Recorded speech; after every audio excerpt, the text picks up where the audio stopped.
Assalamualaikum warahmatullahi wabarakatuh. Selamat pagi.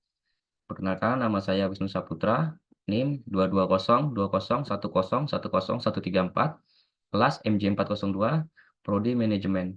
Dosen dengan dosen Octavian Cahya Dwi Hardin SMMM.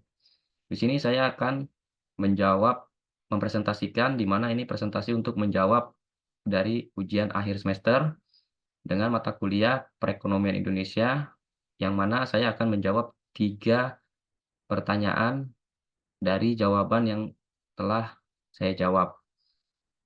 Jadi di sini saya akan mempresentasikan perekonomian Indonesia dalam investasi, ketahanan pangan, dan solusi jangka panjang dalam ketahanan pangan. Latar belakang. Indonesia adalah salah satu ekonomi terbesar di Asia Tenggara dengan potensi besar untuk pertumbuhan investasi. Pemerintah Indonesia telah berupaya meningkatkan iklim investasi. Ketahanan pangan adalah isu kritis bagi Indonesia yang memiliki populasi besar untuk mencapai ketahanan pangan jangka panjang. Indonesia perlu mengimplementasikan solusi strategi yang mencakup berbagai aspek. Jadi di sini ada rumusan masalahnya. Yang pertama itu adalah investasi. Jadi investasi di sini saya akan membahas tujuan dari investasi dan perbedaan investasi individu dan perusahaan. Yang kedua, strategi. Strategi di Indonesia untuk meningkatkan ketahanan pangan. Yang ketiga, solusi. Jadi pendidikan dan pemberdayaan masyarakat dapat menjadi solusi jangka panjang untuk masalah ketahanan pangan. Yang pertama, investasi. Tujuan dari investasi dan perbedaan investasi individu dan perusahaan. Jadi tujuan investasi, ada banyak tujuan investasi yang membelakangi investor melakukan investasi. Berikut beberapa tujuannya. A. Untuk memperoleh pendapatan yang tetap dalam setiap periode antara lain seperti bunga, royalti, dividen, atau uang sewa, dan lain-lainnya. B. Untuk membentuk suatu dana khusus, misalnya dana untuk kepentingan ekspansi, kepentingan sosial. C. Untuk mengontrol dan mengendalikan perusahaan lain melalui pemilikan sebagai ekuitas perusahaan tersebut. D. Untuk menjamin ketersediaannya bahan baku dan mendapatkan pasar untuk produk yang dihasilkan. E. Untuk mengurangi persaingan di antara perusahaan-perusahaan yang sejenis. F. Untuk menjaga hubungan antar perusahaan. Jadi, adapun tujuan investasi individu, yang pertama pertumbuhan kekayaan.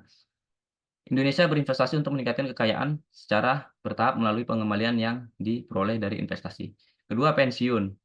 Banyak individu berinvestasi untuk memastikan mereka memiliki cukup dana saat pensiun. Tiga, pendidikan anak.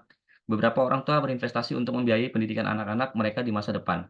Kemudian yang nomor 4, pembelian aset. Investasi sering dilakukan untuk tujuan membeli properti atau aset besar lainnya.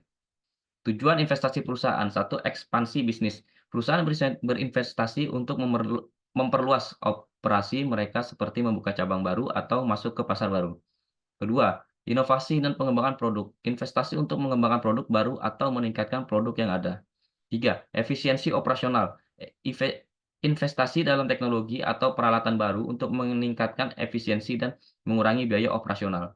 Empat, meningkatkan nilai perusahaan. Dengan berinvestasi dalam berbagai proyek, perusahaan dapat meningkatkan nilai pasar dan daya tarik bagi investor. Jadi perbedaan antara tujuan investasi individu dan perusahaan adalah yang pertama, waktu dari horizon investasi.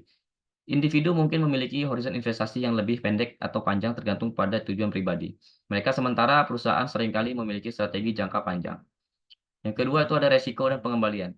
Individu mungkin lebih konservatif dalam mengambil resiko, sedangkan perusahaan bisa lebih agresif dalam mengejar pengembalian tinggi untuk memenuhi target pertumbuhan. Tiga, arah dan skala investasi. Perusahaan biasanya melakukan investasi dalam skala besar yang memerlukan analisis dan perencanaan yang mendalam. Sedangkan individu mungkin berfokus pada investasi yang lebih sederhana dan mudah diakses. Kedua, strategi. Strategi di Indonesia untuk meningkatkan ketahanan pangan. Strategi apa yang sudah diterapkan di negara Indonesia untuk meningkatkan ketahanan pangan? Solusi inovatif untuk mempertahankan dan memperkuat ketahanan pangan nasional perlu diambil bukan hanya jangka pendek, tetapi juga jangka menengah dan jangka panjang. Pengembangan kawasan food estate berbasis korporasi petani merupakan salah satu program prioritas pemerintah dalam upaya memperkuat ketahanan pangan nasional dan meningkatkan kesejahteraan petani. Dengan mengembangkan food estate di berbagai daerah, diharapkan dapat menjawab berbagai persoalan pangan di masa mendatang. Karena pengelolaan pangan dan pertanian tidak lagi ditempuh dengan cara biasa atau konvensional, tetapi dilakukan pada skala usaha yang luas dengan penerapan inovasi teknologi serta pengembangan kelembagaan dan infrastruktur pendukung. Pengembangan food estate menjadi salah satu program strategis nasional atau PNS 2020 sampai 2024 dalam rangka memperkuat dan menjaga ketahanan pangan serta meningkatkan kesejahteraan petani, terutama di masa pandemi COVID-19 dan di tengah terjadinya perubahan iklim. Dengan pengembangan food estate, pengelola pertanian tidak lagi dengan cara biasa atau konvensional, tetapi dilakukan pada skala usaha yang luas dengan penerapan inovasi teknologi serta pengembangan. Kelembagaan dan infrastruktur pendukung mengimplementasikan pengembangan food estate telah diawali dengan membangun food estate di Provinsi Kalimantan Tengah, Sumatera Utara, dan Nusa Tenggara Timur sejak tahun 2020 dan direncanakan akan terus dikembangkan sampai pada tahun 2024. 3. Solusi. Jadi pendidikan dan pemberdayaan masyarakat mendapat menjadi solusi jangka panjang untuk masalah ketahanan pangan.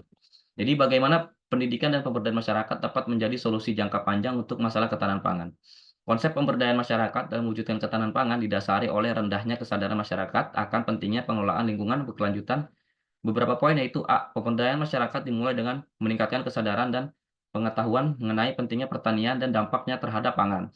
Masyarakat perlu diberikan informasi dan edukasi mengenai praktik pertanian yang berkelanjutan, manfaatnya bagi lingkungan dan ketersediaan pangan.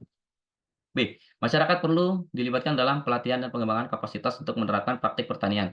Mereka harus diberikan keterampilan dan pengetahuan teknis untuk mengelola lahan dan sumber daya alam secara berkelanjutan, seperti pengelolaan tanah, pengendalian hama secara biologis, pemupukan organik, dan penggunaan air yang efisien. C. Pemberdayaan masyarakat melibatkan partisipasi aktif dalam perencanaan dan pengambilan keputusan terkait pertanian dan ketahanan pangan. Masyarakat harus diberi kesempatan untuk berpartisipasi dalam pembuatan kebijakan, program pertanian, dan pengelolaan sumber daya alam. Dengan melibatkan masyarakat secara aktif, keputusan yang diambil akan lebih sesuai dengan kebutuhan dan kondisi setempat. D. Masyarakat harus diberikan akses yang adil dan berkelanjutan terhadap sumber daya yang diperlukan. Ini meliputi akses terhadap lahan, benih unggul, pupuk organik, air irigasi, teknologi pertanian, dan ramah lingkungan dan pasar yang adil. Dengan memastikan akses yang merata, masyarakat dapat berpartisipasi secara efektif dalam praktik pertanian yang berkelanjutan. Pemberdayaan masyarakat juga melibatkan kolaborasi antara pemerintah, lembaga pertanian, organisasi masyarakat, dan sektor swasta. Kolaborasi ini penting dalam menyediakan dukungan teknis, finansial, dan pemasaran bagi petani. Kemitraan yang kuat dapat memperkuat upaya bersamaan dalam mewujudkan ketahanan pangan. Masyarakat diharapkan dapat menjadi agen perubahan dalam mewujudkan dampak positif jangka panjang pada kesehatan lingkungan, ketersediaan pangan, dan keberlanjutan sistem pertanian. Terima kasih. Sekian presentasi dari saya. Apabila ada salah-salah kata, mohon maaf. Assalamualaikum warahmatullahi wabarakatuh.